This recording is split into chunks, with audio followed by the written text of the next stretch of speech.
ሁኔታ እጅግ እየከፋና እየገፋ ሲሄድ ትግሉ ጨርሶ ተመጣጣኝ ባለመሆኑ ህዝቡ እንዲህ እንደዛሬው በገሃዳ ያውቀውም እንጂ ሀገሪቱ እጅግ አሳሳቢና አደገኛ ሁኔታ ላይ ወደቀች። ሰው ይሄንን ቦታ ይመኛል፣ ሚሊዮን ይመኛው፣ ግን መሆን የሚችለው ምንም ሆነ ምን አንድ ሰው ብቻ ነው።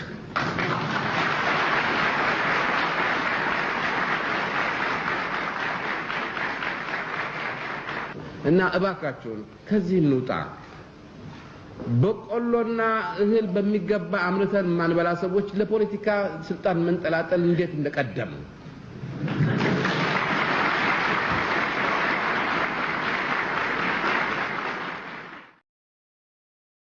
የሽሻቃ መጣን፣ ሙሐሰላ መጣን፣ ምንጣፍ መጣን፣ ልብ እናምጣ እንዴ። ታጋይ ወልደ ስላሴ ምንድን የሆነው? እኔ ለዚች ሀገር ባረቂቅ ማለት ብሎ ድፍት ያለው ማንን አይቶ? ጋሽ ስብሃትን አይቶ። ጋሽ ስብሃት አንዴ ለየለት ሰው ነው፣ አንዴ ትኩሳት ይላል። አልሆነም። ሞከር አልሆነም። በቃሲም ሞተረኛ አማካይነት ይመጣላችኋል። የምዕራብ የመን መንግስት ገና ለገና ሶሻሊስት ነኝ በሚል ተልካሻ ምክንያት በነፃ ይሄንን ሜንትና ካጠጧቸው በኋላ አንጎልፋቶ ይሆናሉ። አይደለም ለጠላት ጦር ለሚስቶቻቸው ራሱ የማይችሉ ናቸው ማለት ነው። ዞሮ አንዱ እንኳን ሲጨርስ አላየንም። ይሄ ነው ሐቆቻችሁን ሳትቀበሉ የሀገሪቱ ሐቅ እንዳለው ነው። የሚስቶቻችሁን ትታችሁ የት ትሄዳላችሁ? የኮንትሮባንድ ይቅርታ ቃሉን በመጠቀም የኮንትሮባንድ ሸሌጋ ይሄ ነው። ሚስት አያስፈልጋትም ወይ? በዛና በዚህ በኮሚቴ እናጽድቅ፣ ወይም ደግሞ ለጊዜው ከቤት ጠባቂ አናጋባቸው። ከዛ ደግሞ ጀግና ይወለድ። በላይ ዘለቀ አያስፈልገንም ወይ? አበባ አረጋ አባገስጥ አያስፈልገንም ወይ? እስከ መቼ ነው እኛ በበለጭና በገለምሶ የሚገርም ጀዝባን ያወጣነው? ጓዶች ከጦር ኃይሎች ጀምሮ ጀነራል መረድ የመጀመሪያው ፓይለት ጀብ ነው አይደለም ወይ? ሶማሊያን ጉድ ያደረጋት ልከሰከስ አይደለም። አንድ ቡሪ ነፍቼ እመጣለሁ ባለበት አይደል እንደ ለገሰው ወትሮ እዛው ቁጭ ባሉበት አስቀመው አንድ ነገር አደረጉት። ሽርጣቸውን ይዘው ይፈጠጥጣሉ። እሱ ደግሞ ስሩን ይዘው ባንዲራችንን ተክለው ነው እዛው አንድ ሜት እንደጨረሱ ሂክማል የምትባል ቆንጆ መጣች። ያኔ ነው ጉድ የሆነው። አሁን ጀነራል መረድ ለገሰው ወትሮ ከሂክማ ሁለት ልጅ እንዳለው ታውቃለህ? መንታ ነው የወለደችው። ምን ትባላለች እሷ? የዚያድ ባሬ ጦርነት ነው ወይ ልጆቹ ስም? የካራ መራ ሰማታት ነው ወይ ልጆቹ ስም? አይረዝምም ወይ? ይሄ አማርኛ ነው ወይ? ሶማሊኛ ነው ወይ? ሰላ ድንጋይ ምንድነው? ውሃ ነው ወይ? ድንጋይ ነው ወይ? መቃማ ቤት ነው ወይ? ደንብ ነው ወይ? አልገባንም። ሰውም ሊሚት አለው ጓዶች። ትላንት ቃጢራ የጀመረን በመውሊድ አማካኝነት በኢዲ ነበርን። አይበቃም ብለው አልከሰ ወሰዱን። አይበቃም ብለው አብሬት ወሰዱን። ሰውም ሊሚት አለው ጓዶች። ከዚህ በላይ ለመቃም አልችልም። ከፍተኛ አርሚን የገነባነው ጓዶች፣ ከፍተኛ አሽቅ ከየመን ሞባይሉን እናንተም ኔትወርኩን ከዘረጋ በኋላ እስከ ወለኔ መሃላም ባድረስ የሚመረቅ መርቃይ ነው የተገኘው። በቴሌፓቲ የሚያወራ ይሄን የመሰለ ጀግና ኤርገኖ ተቀያይሮ ሲያበቃ ይሄ ኤርገኖ ያንተ ነው፣ ግራዊኔ ነው፣ ተርዚናውን አስቀምጦ ይገባል። የኔ ተርዚና ትልቅ ነው የሚወሰድበት አገር ነው የሆነው። ይሄ ነው እንደ ጀግንነት። ሰውም ሊሚት አለው ጓዶች። ምን እናርግ? አንድ ሙአሰ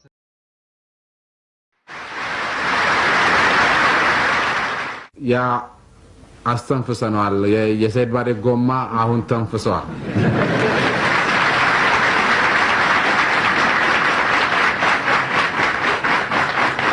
በዚህ በምዕራብ በኩል ያበጠ ጎማ ጦር ሜዳ ሄጄ ጥይት ይገለኛል ብሎ በማሰብ ነፍስ ለማዳን ሌላ ነገር ነው። በራሱ እየወረደ ሲያበቃ በመኪና መንገድ ላይ የሚሞት ሰው ነው የሚላክልን። በጥይትና በዱላ በስንት ጩኸትና ሁካታ ለቅሶ አይደለም እንደ የሚወጣው ሰው አይደለም ወይ?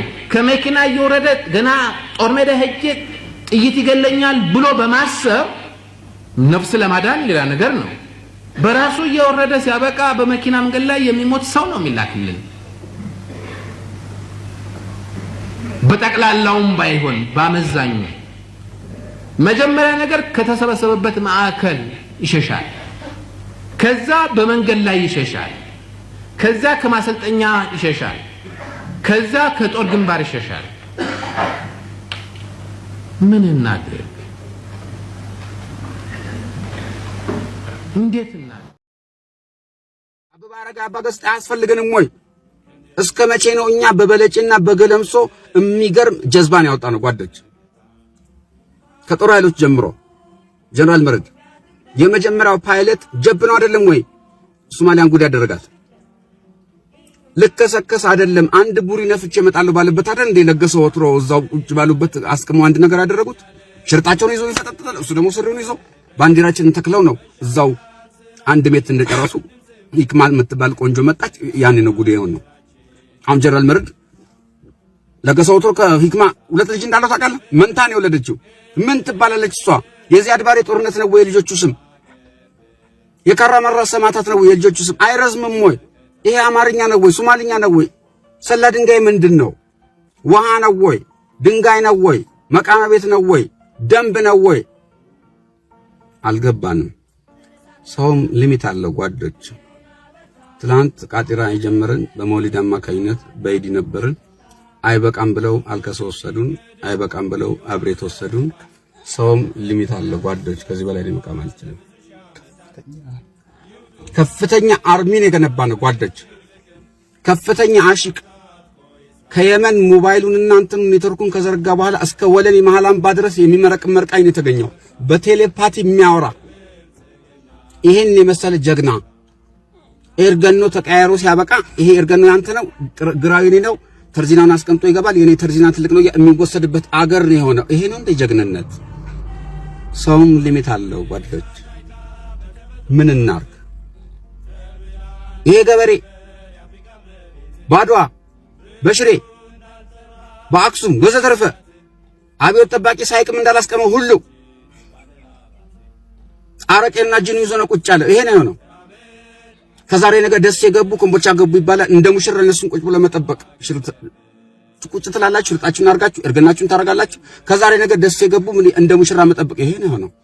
ገና ለገና ጦርነት ሄጄ ቅሜ መርቅኝ ጨብሳለሁ በማለት 25 ግራም ባህር ዳር ቅሞ ከምቦጭ ጋር ቀላቅሎ የሚሞት ልጅ ነው የሚላክልን ያለው። የሽሻቃ መጣን፣ ሙሐሰላ መጣን፣ ምንጣፍ መጣን። ልብ እናምጣ እንዴ! እስቲ ወንድ የሆነ ኢትዮጵያዊ ቃሚ ነው በባዶ ሆዱ ቆሞ የሚሞት? ታጋይ ወልደ ስላሴ ምንድነው የሆነው? እኔ ለዚች ሀገር ባረቅ ይቅማለሁ ብሎ ድፍት ያለው ማንን አይቶ? ጋሽ ስብሃትን አይቶ። ጋሽ ስብሃት አንዴ ለየለት ሰው ነው፣ አንዴ ትኩሳት ይላል። ስለ ሀገር ፍቅር አንድ ነገር ጣፍ ምንለው አይጽፍም። አልሆነም። ሞከር አልሆነም። 30 ዓመት ነው እኔ ከሚስቴ ለመውለድ የሞከርኩት። መጨረሻ ላይ ከሰራተኛ 9 ወለድኩ። ይሄ ነው በቃ ይሄ ነው። እና አብዮቱን ጀምረን ስናበቃ በፍጹም ባልጠበቅነው ሁኔታ ሻይ ቡና የጀበና ቡና አለ ብለን ዚምባብዌ ብሄድንበት ከስልጣን ወዳቸዋል ብለን ዱቅ ብለን የቀረነው። እኔን የመሰለ ደግሞ ሌላ ጥቁር ሙጋቤ የሚባል በኋላ ብሩ እንደዚህ እስከ ሰማይ ድረስ ከተቆለለ በኋላ ግዛ ቢባል ግማሽ በነጭ አይገዛም።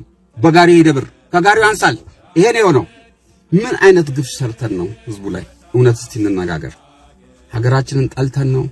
እንቅልፍ የለንም፣ ስቀን አናቅም። እንዴት የመረቀነ ሰው ሊስቅ ይችላል?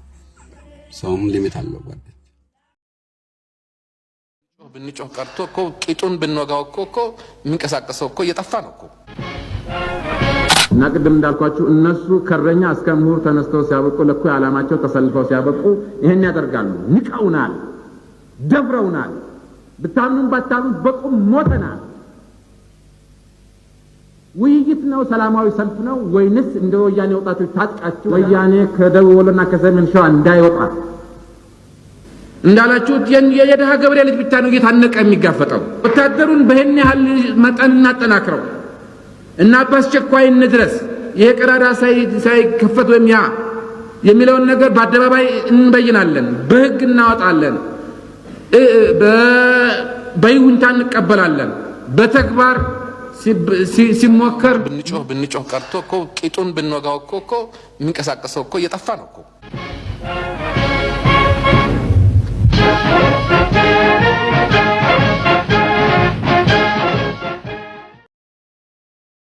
እንግዲህ ሁሉም ለከትና መቼም ወሰን አለ።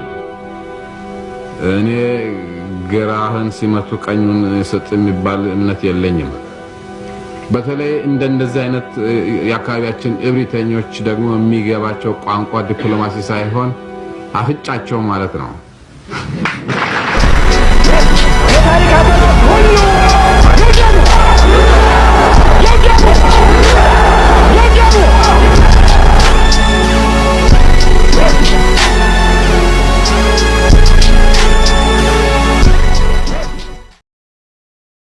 በክልሉ የሚዳክሩት ወያኔዎች ዶሎና በሰሜን ሸዋ ሙሽጋቸው ሳይሆን መቀበሪያቸው ነው መሆን ያለበት።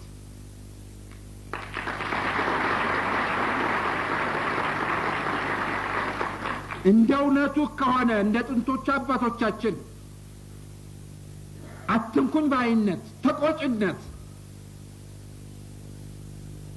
እንደ ተርብ ተነስተን ብንንቀሳቀስ የወያኔዎች ቡትቶ ብንባጨቀውም አይበቃል።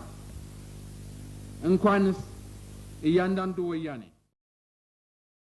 የቀይ ባህር መብታችንን ለማስከበር በብዙ መስዋዕት ይካሄድበት እንደመሆኑ ከውስጥና ከውጭ ጸረ አብዮት ኃይላት ጋራ ከባድ ግብግብ የገጠምንበት ፈለገው ይምጣ የሚመጣውን እቀበላለሁ። አሰብ የኢትዮጵያ ሕዝብ አንጡራ ሀብት ነው። የራሳችን የነበረው በኃይል ተወሰደ። በኃይል ማስመለስ ነው። ያውም የነሱ ቆስቋሽነት መሬታችንን ወስደው ጦርነት ከከፈቱብን አጋጣሚውን መጠቀም ነው። ዓለም የፈለገውን ማለት ይችላል። ቆራጥነት ነው የሚጠይቀው። የሚመጣውን ለመቀበል ዝግጁ መሆን ያስፈልጋል። አሰብ ምንም የማያጠያይቅ የኢትዮጵያ ግዛት ነው። ኢንተርናሽናል ሕግ ላልሽው ማነው ሕግን አላከበራችሁም ሊለን የሚችለው? አሜሪካን። እነሱ የሰው ሀገር በቦምብ ሲደበድቡ ኢንተርናሽናል ሕግን አክብረው ይመስልሻል?